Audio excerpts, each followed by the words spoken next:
So, tonight is the last session ever of the Perenval campaign. Um, and we won't do a recap tonight. We'll go straight in and we'll start talking about the end of your character stories. Um, I'll, instead of doing a recap, as someone had suggested, I'll just start right back to when you all rematerialized, if that makes sense. And we'll just take it straight from there and go straight into it.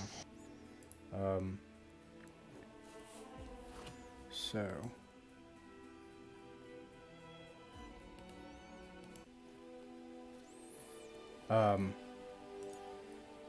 when the avatar of Rathun was destroyed and the Spelljammer fleet retreated over Perenval City and Rukon was destroyed, you find that it was only short moments thereafter that you started to dematerialize and appear somewhere else. And you find yourself in a place of freezing rain. It's cold here. And way out in front of you are these massive mountains covered in snow, where it is snowing actively in the mountains. On the near side of the mountains where you're at is a bright and glowing tree towering over you, and some large stones in a circle. And as you materialize here, faces begin to appear in the stones and come out and look at one another. And one of them, in a female voice, says to the tree, "Our weapons have succeeded. Our bargain with you is complete, Wild Spirit. You are free now." And the tree, in another voice, says, "Yes, I can feel it even now. The veil is sundered from the forgotten realms, cast into time and void. My children now have a challenge that is worthy of them. We are no longer bound to our hateful past. Instead, we have fulfilled our oaths."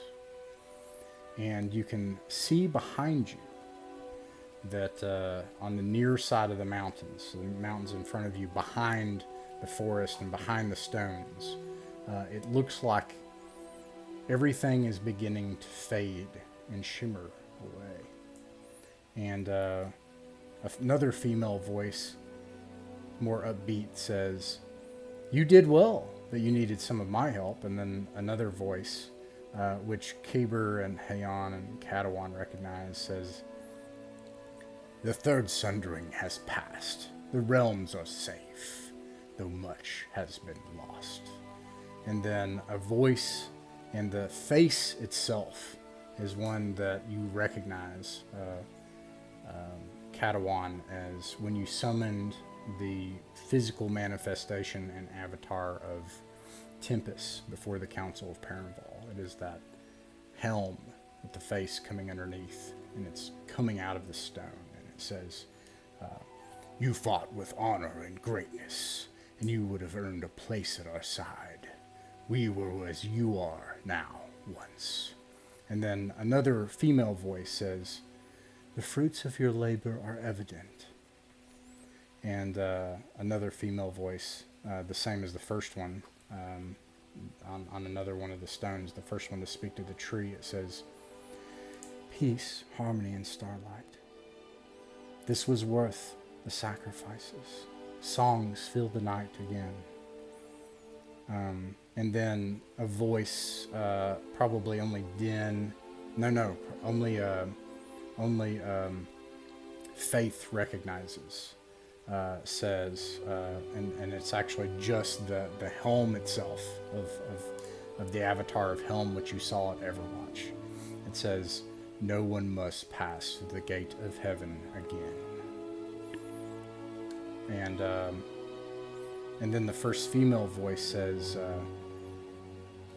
"We can no longer fully come to you in the forms that you knew.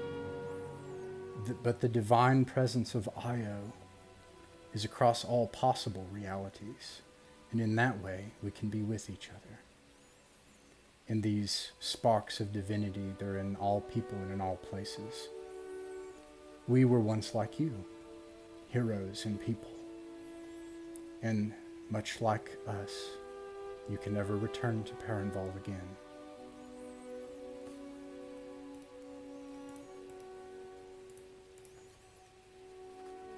You mean after all this time, after all that we've fought for, we can't return home?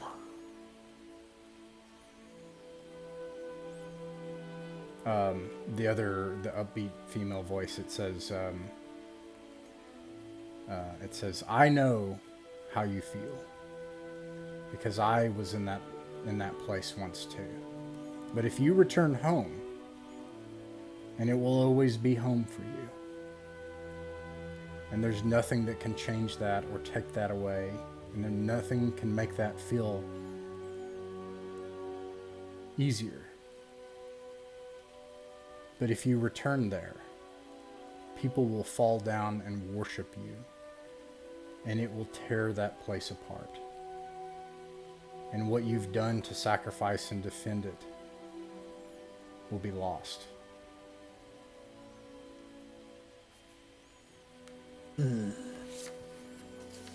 I understand, sister. Understand. And then the voice of Tempest himself actually says, however, we can intervene one last time, and we have an offer for you all.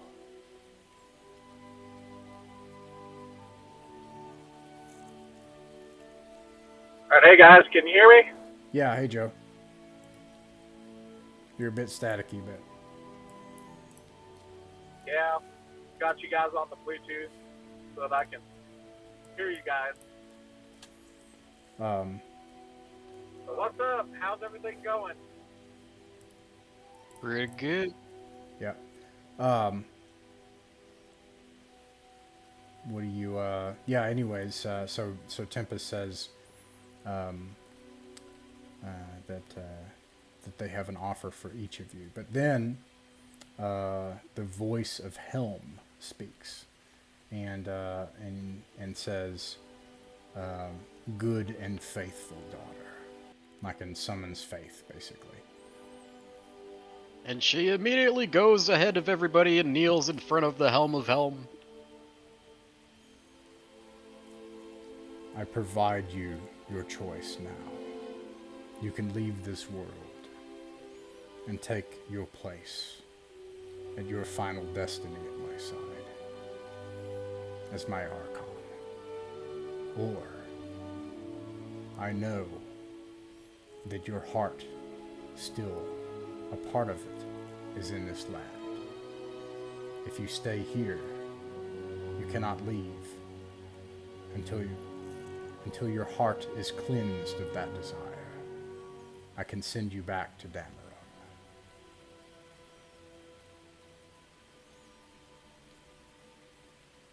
It's been a hot minute. Do I have any idea what happened to Damrung after we basically purged it of all of its leadership and threw it into chaos? Well, you have gods here, so if you ask them that, they show you, and they can actually show and materialize it in front of you, that Damerung is a place probably worse off than it was before. The convocation has fallen, and it is true that not a single member of the convocation survived. One of them fled, and you didn't kill them, but that person was actually cut down by a group of other people. And these people one of them a Vershiner, who became a traitor, and they are servants of the elder god Rathun, whose clutches still grip the bottom of the veil itself. And he sits now as the supreme authority over Dameron, which is full of mutants and vampires and evil beings. And there's not really a choice for me to make. I am going to politely turn them down and be like, I cannot go yet. I must fix some stuff we did. I do not feel right about leaving that how it became after we tried to fix it and somehow made it worse.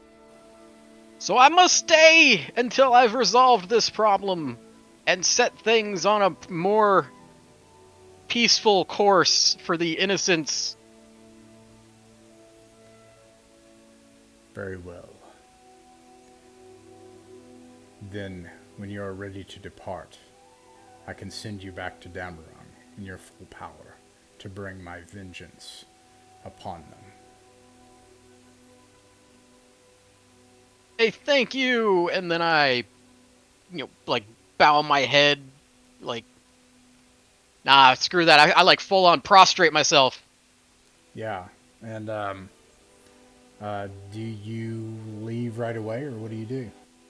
I will wait till the rest of the people are done talking to their deities. Okay. Because I'm not rude. Okay. All right. So let's see.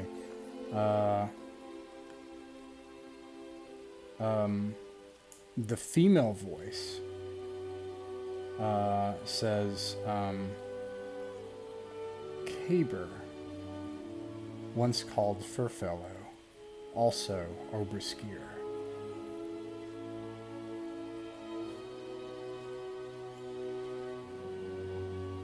Yeah.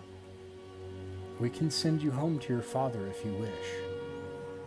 But if there's anything that you feel you need to do, we can help you now. But then one of us also has another proposal for you. Well, I do have things I would have liked to do back at home, but I'd like to hear what my options are as far as your proposal goes. And at that, the voice of Tempest again says, Haon, that who is called Elfblade, who keeps the book of the ancient elves. Yes, Lord Tempest. You have the most difficult choice of all. For you are not bound by what you experienced in the fairy world. You can return to Perenval City where the others cannot. You can return and take power. But if you do, you must set aside your quest for the blade. Because the veil will be cast from the realms. Return to the veil, and you can help your friends in Forks and in the Eastern Vale in their struggle. Keep the Sunblade and the powers that you've gained and the wealth. But in your long years, you'll never return home from where you came, and you'll set aside your quest, and your friends will be gone. Eventually, only in memory in your old elven mind. Or we can send you with Catawan, and you can return to Faerun, a place bathed in war, and you can finish your quest.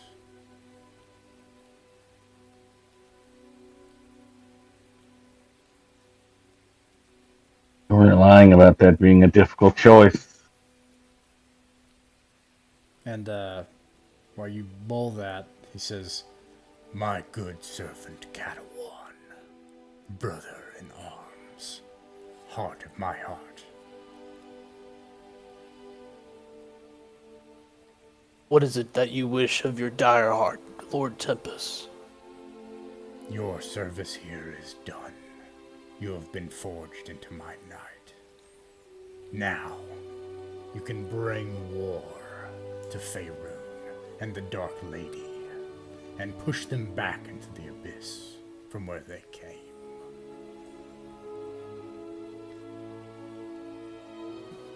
I am humbled and honored. I will fulfill your requests, Lord Tempest. And Caber, Yeah? you...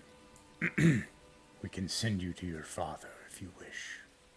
Or you can set aside the throne you've gained and instead stay by the side of your friend into war. You Because, mean go to Faerun? yes, and you can reclaim your crown and set right all that was wrong, and stay beside your friend until the end. But your tale will be one of sadness and struggle, because that is what I offer in my power. Righteous struggle. Yeah, that's pretty low, even for a highly god as yourself. Oh boy. So this is what I would like to ask. I claimed a college in the Vale, or somewhere near the Vale, I think. Can we somehow make that a tribute to Katawan and his legacy? And I don't know who's going to be in charge of that, but I'd like to think it's someone that I at least had met once or twice. And I think that will be my tribute to Katawan. He turns to Katawan. He says, "My brother, I've loved no one more dearly than you, but I can't go to Faerun with you. It's not you, it's me. There is a bitterness and a sadness even beyond what Tempest offers that lies for me there. A bit of myself that I will never accept. I was meant to be somebody, and I'm not that person. I'm somebody different, and I'm somebody that's a bit more chaotic. And my father taught me that that's okay. And a little bit of happiness is okay, and you don't need too much of it. But I do need at least a little bit. So Caper's kind of swells up and gets really emotional, and then stretches out his arms to Katawan. Padawan embraces Caber, says, Lord Caber Furfellow, I have never known a better man than you. You have become who you were supposed to be. But there is still road ahead of you, and you must follow your heart. You will always be in mine. Caber gives him a kiss on the cheek and says, and you will always be in mine. You hear a laughter, like from a woman's voice. Oh, Battle Father. These mortals, though they're not mortals soon, they suggest what others have for a long time, that you and I do something together for once. And then you hear a grumbling noise from the voice of Tempest. And then the female voice says, you ask a lot of future adventurers, Lord Caber. Warrior, musician, happiness and sorrow, all of it at once? I don't expect that of anybody, no. I just want my legacy to be held in the honor of the friends I've made instead of solely my own. So you would change the College of Bards that has helped tie your destiny together and written your story, and you would turn it to a war college. Can we do like diverse studies? You expect much of the future, and that's good. Caper shrugs confusedly. And you can see that Wayrim, like they show this, that they open the access beyond the Lance Strike in the south to Wayrim, and you can see adventurers begin to comb through the ruins of Wayrim and find the college, and you see that zealous adventurers then they do turn that into a I would say it's something close to what probably Bjorn had tried to do. That it's a place both of like partying and merriment, but also battle. Yeah. I'm not saying I mean, Nilfgaard took it over, but it's... I'd like it to be a place of self-improvement, whether that be taking in arms or taking in magical knowledge. I like it, like a place of at least, I don't know, good intention or strong will, and like improving whatever you set out to do to the best of your ability. Like a place where you literally just go to get better at your skill, regardless of what that skill is. Okay. And then I'd like to like erect a statue of Catalan. That's like the main thing. You can see they're showing that this is something that can happen. However,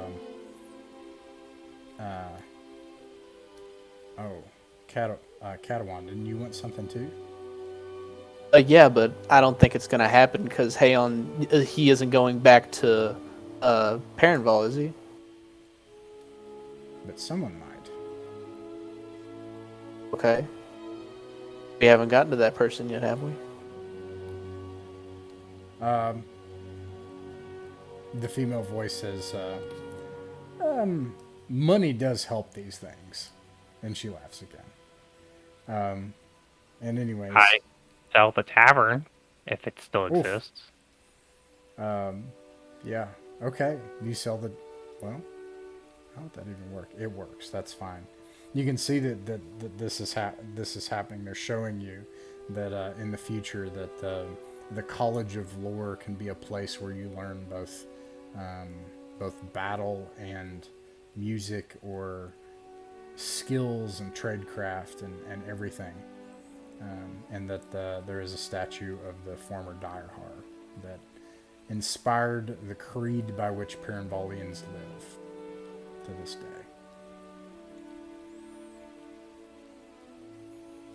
And then she says, and with that, Lord Caber, I can bring you home when you're ready. Okay.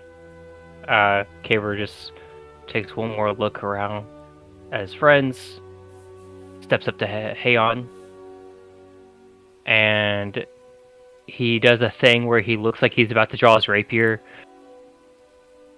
steps back out of it, and just grins real big, and said, "Yeah, I'd like to do one more test to see just who it is that's better, but I think we both know who it is." And he gives a little wink. Always you, my friend. He looks once more at Din, Faith, Ardrith, Griv. Whenever you're happy, think of me. And whenever you're sad, think of me. I'll be with you all the time. And then he kind of looks upward, whatever upward is. And he says, Falsane, if you're listening, I have a college people can go to learn. So if you're tired of dealing with people and how dumb they are, just sit them there, okay? I don't know if you can hear me wherever you are. Caber looks back towards the voices, takes a deep breath, and he turns back towards his friends and is like, "Okay, I'm not being this silly." He takes off all of his instruments except for his lute. He sets them all down. Takes a look at his flute, his most powerful item that he's had for quite a long time, and he takes a look at his lute, which is the first instrument that he was given as he started taking those steps towards becoming an adventurer. He kind of looks at them both like Buzz and Woody, and he looks them over, and eventually he leaves all of his instruments in a pile and says, "To the next generation, I guess." And he takes just I think that would take a good long while for you to pull all your instruments out. It's like it's probably like a comically like 20 minutes. It probably occurs after everyone has left and finally Yeah. the last instrument No goes way, down. we have to sit there and watch it. There's the accordion, there's the mouth harp, there's the armpit. They, I feel like the accordion takes the longest. I feel like you pull that out one end out of your bag and pull it inch by inch. Takes off the sole of his shoe, and there's actually a xylophone in there, and throws that into the pile. Yeah. Gosh. After he's finally done It taking sums off, up how I feel about your magic items right now, basically. pretty much. He takes his loot, and says, "This is all I'll need," and then steps forward. I'm ready. The portal is open for you, and if you step in, you see that Caber disappears from the veil forever. And the gods cause vine and things to grow over the legendary items and relics of Caber here at the edge of the veil.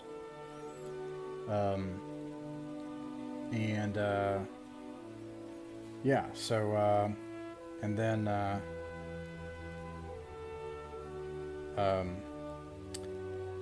gosh darn it. Tempest says, Haon, have you come to a decision? Yes, I've dedicated my life to the study of the blade and war, and now it seems that Faerun is going to be engulfed in war, bigger even than Perenval. At least I'll be with my friend Catalan, so go back to Faerun. Very well. Then you will face the Dark Lady together, the inheritor of the Blade of the Elves, and their former enemies, and looks to the old orc, who may prove their salvation. And a portal opens.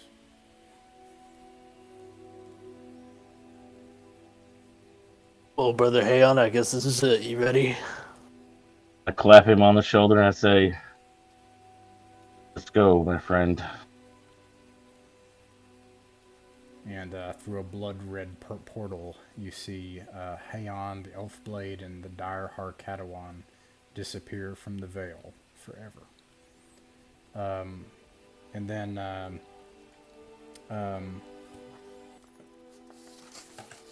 one of the female voices says, as for the last of you three, we have good news, especially for you, Din, bearer of Snickersnack, the knight that would face the Jabberwock and save the unfolding of reality itself. That was totally me. I did those things. You are not bound to a power, and so we can grant you your wish, but it comes with a price. The future that you want. The memory that you have. The night that slew the Jabberwock. You must lose it.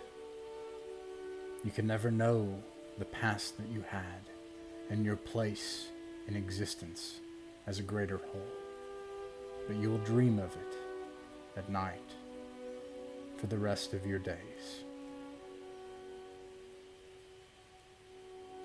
With this price, you are free from this power and destiny, and we can send you back.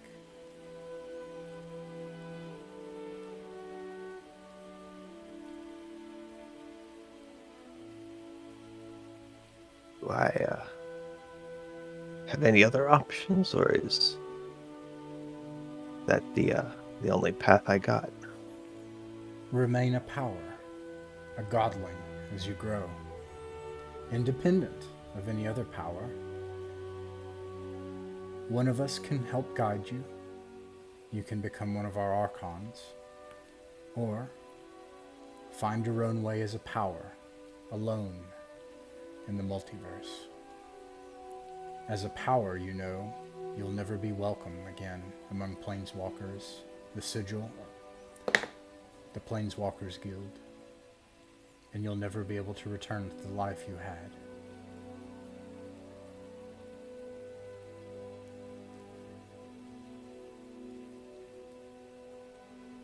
I'm willing to accept those terms. You hear one of the female, to stay a power, Yeah. independent power. You hear the female voice scoffing, and then Tempest laughs. He has earned his power. It is not our right to take it.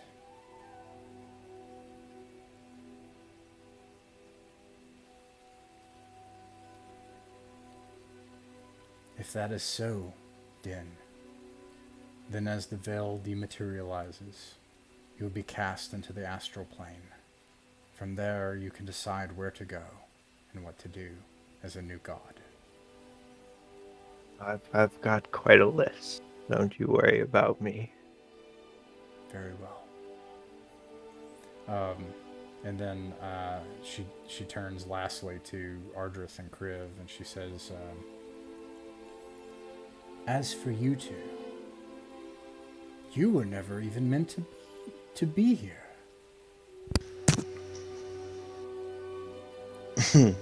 Yeah, no, it's hard to tell where we're supposed to be at all at this point. Been all over it at this point and kind of lost track. We offer you the same option that Haon had, but in a different way. We know that something lies heavily on your hearts, especially you, King Ardrith.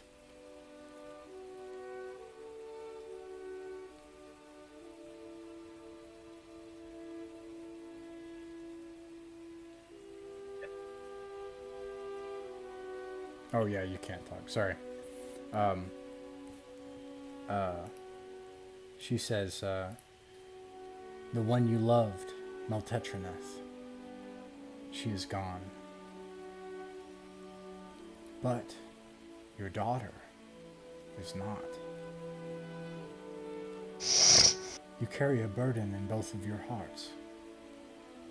So, you can set aside your quest to find the ones you loved and return to the Vale.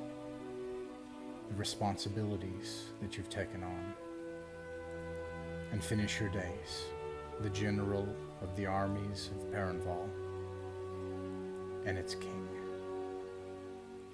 and shatter the fourth prophecy of the Vale, and the kingdom of Perenval will flourish, and it will see its brightest days, and you will never see your families again, as the Vale is sundered from reality.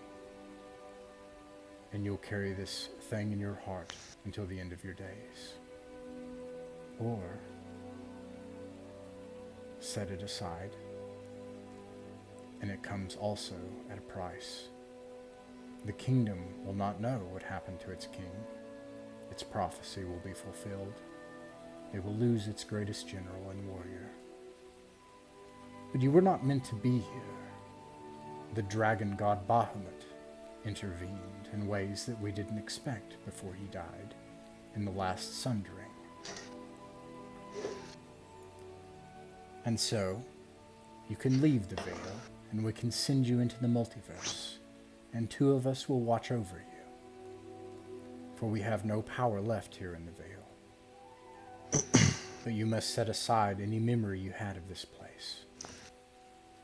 And we'll restore you to how you were, and you begin your quest anew for those things missing in your heart.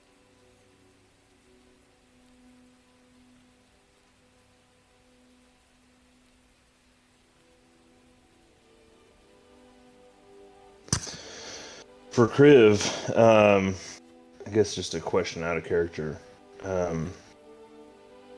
Dame Mournhill and his child, they exist only in the Vale, right?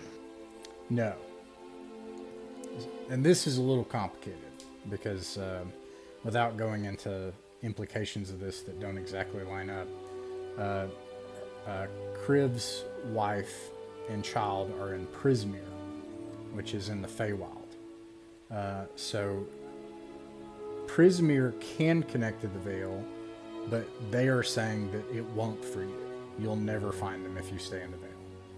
Because the Vale is being taken away from the Forgotten Realms. Got it.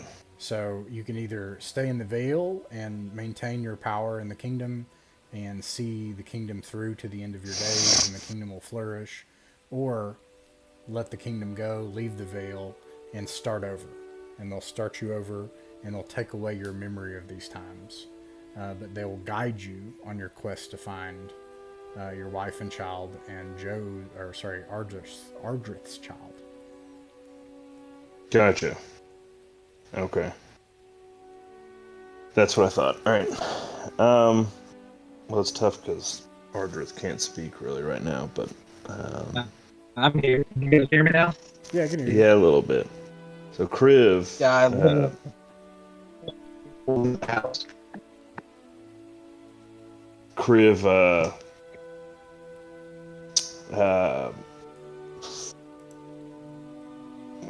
looks down at his hands, and his scarred hands and chipped and broken claws, and hands that have fought and killed and all of these things for the Vale over many, many, many, many years. I think a younger Kriv probably would have, made maybe the more quote-unquote heroic choice and stayed and fought with the Vale and stayed by his post. But this Kriv is tired and has fought hard for a long time and wants to find some rest and wants to, most importantly, find his family. And he, I think, realizes that his chapter, he's served the Vale for decades, many, many years, and it's maybe time for his chapter to close. So he looks at her and he says, at a different time, I probably would have chosen to stay, but I'm old, and I will die soon, and I think I would like to see my love one more time. The woman I've fought for and wandered for and almost died many times for and even sold my soul for. And so I will take your second offer and depart the Vale. They won't remember me and I won't remember them, and but the Vale will be what it is, in part, a small part, because of the life that I spent there. Joe, you can send a message in Discord if you want. If we can't hear you. I'm home now, so I should be good to go. Oh, okay. Yeah, what does Ardrith say? Ardrith looks at Kriv and reaches out to grab his arm just above the hand at the wrist. And he says, I think I'm in agreement with Kriv. I think I'm going to stick by his choice and his side. I hope the Vale can prosper for the time being, but I'm not going to last long and I have no heir.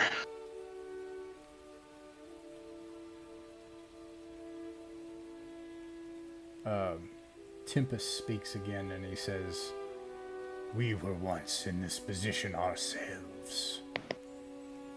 In time, all heroes pass away, and they leave their heritage. They leave that which they have taught others. Whatever you have passed on, that is what will remain of you in the Vale. And then, like, one of the female voices, like, reaches down, the two hands come from the stone, like stony hands from the face. And it's the face of a beautiful woman with a rose in her hair. And it reaches out and down to Kriv and Ardrith. And it says,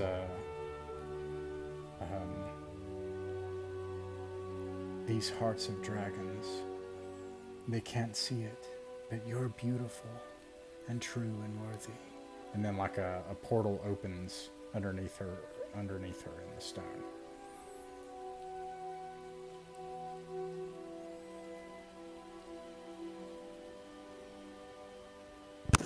Kriv looks at Ardrith and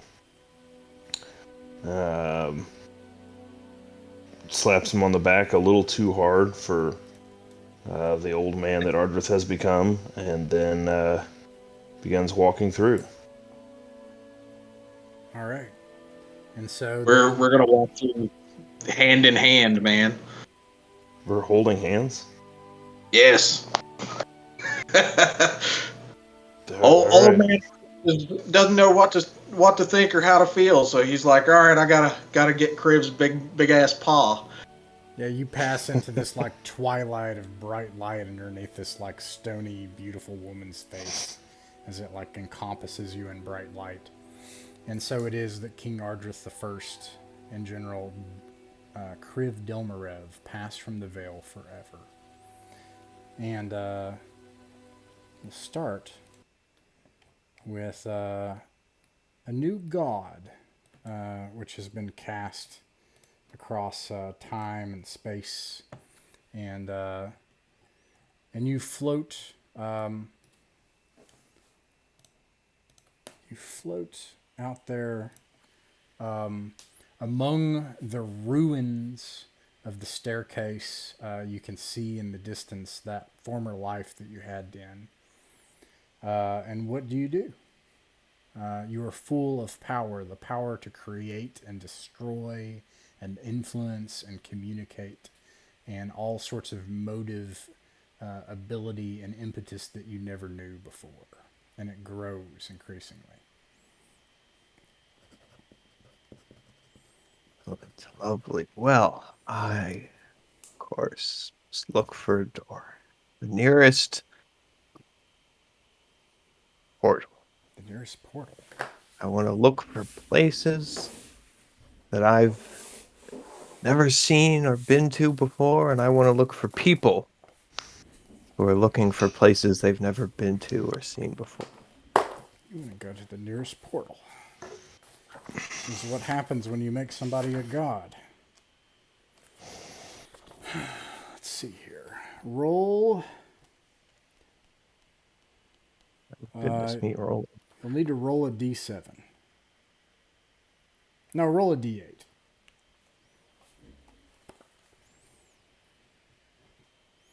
That's a 4. I don't have a picture of this, so, but you find yourself in a rustic,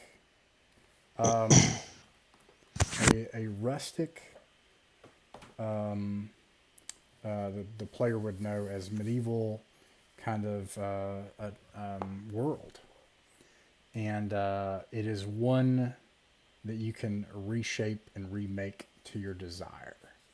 And you realize that this place is really your plaything and whatever that you would like to shape it as.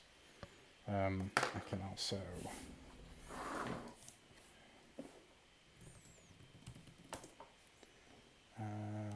oh, is this really? Oh no. Oh wait. That would be interesting. Did I break the world again? You might be breaking the world. Good. Oh. Good.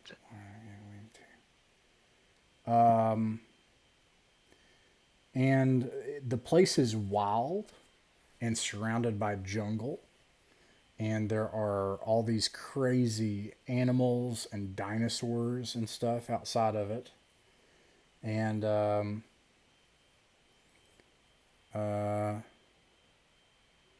you sense that there are other powers here, but you find yourself on a new plane that is wild and untamed, and other powers to compete with. And that's where you are after stepping through the nearest portal.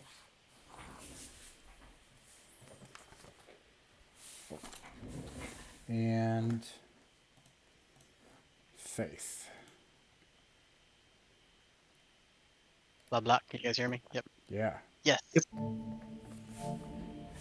Meanwhile, back in the Vale, which is dematerialized and separated from the Forgotten Realms, but still under the clutches of the Elder God Rathun.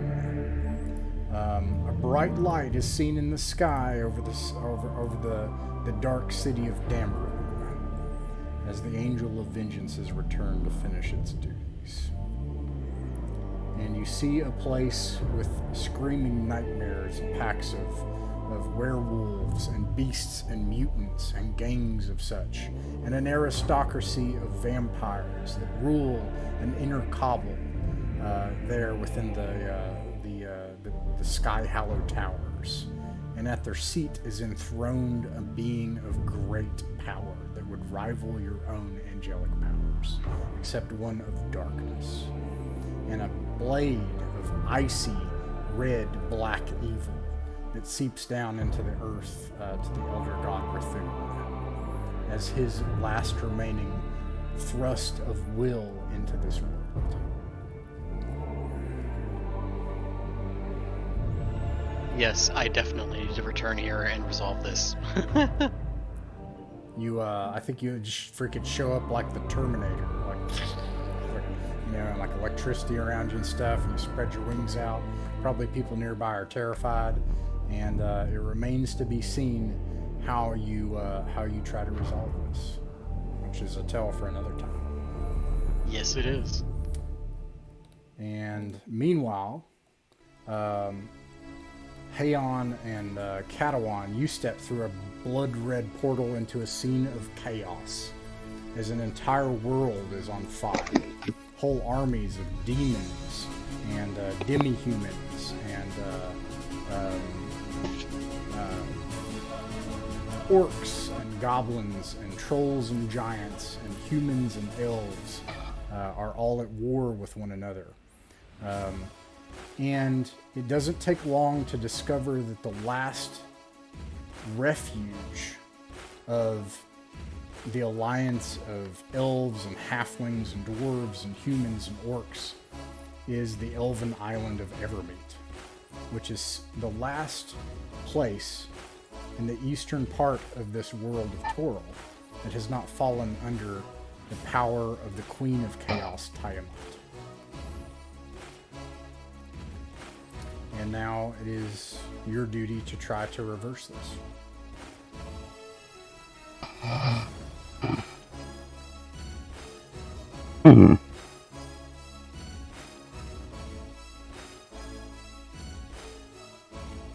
I guess we go to Evermeet.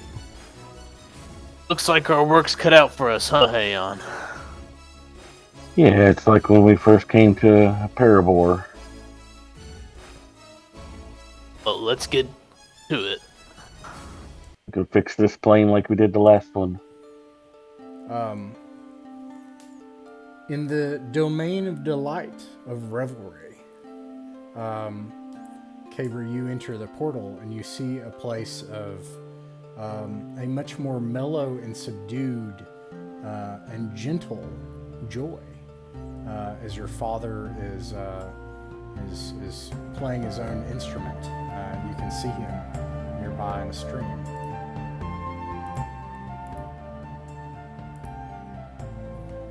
Hey, Dad, I'm back.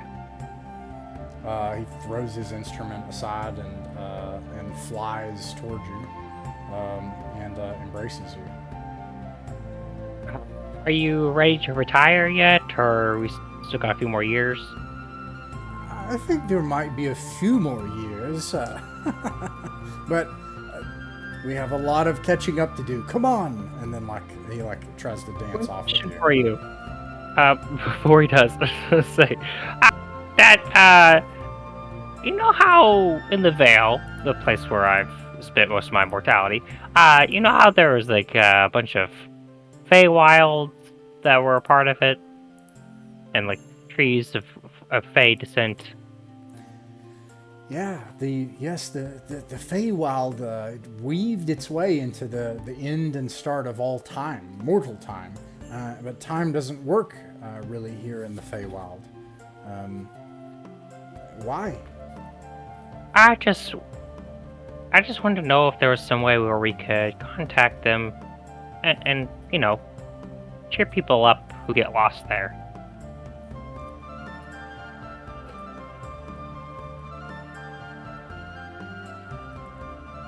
Maybe we can.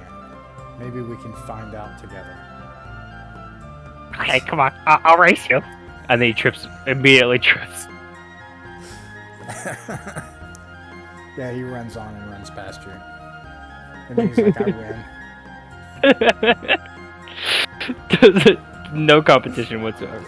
It's like, man, I thought these feet would be better than yours, but whatever. Lastly,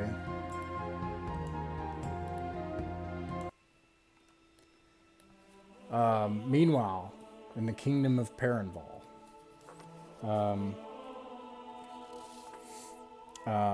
it has become, in these last decades, a kingdom of peace and justice, built on the efforts of heroes, and also now of grand art and craft and magic. It is renowned in these wild places for its adventurers and heroes and knights who often bring great news and hope to this far wild country. Although the fourth prophecy of the Vale has come true, and the throne of the kingdom sits empty. The regent, Charles, sits in authority as the regent of the Council of Perenval. And one where they have set aside their weapons in joy and celebration. And for a long, long time, in this suspension after the prophecy is fulfilled, until the time comes again when some great evil or Rathun itself seeks to devour the place. It is a place of peace, but also of new adventures. And none of your characters would know that, but the kingdom of Perenval, thanks to your efforts, has done quite well. And last of all, somewhere else in the multiverse, is a tavern. And two mercenaries enter into it. And one of them looks down at his scaly hands and sees youthful vigor and strength. As two young warrior mercenaries open the doors to this tavern. Because they were sent here looking for work. The odd position of having these strange supernatural patrons that sometimes haunt their steps, and something burning in their hearts. And they came here to meet two wizards And they sat down at a table that night, and they had a meal, and 2 wizards never appeared. And it seems their work was lost to them. And all that was left was the thing in their hearts, and vague memories and dreams of something that they never knew. And that's it.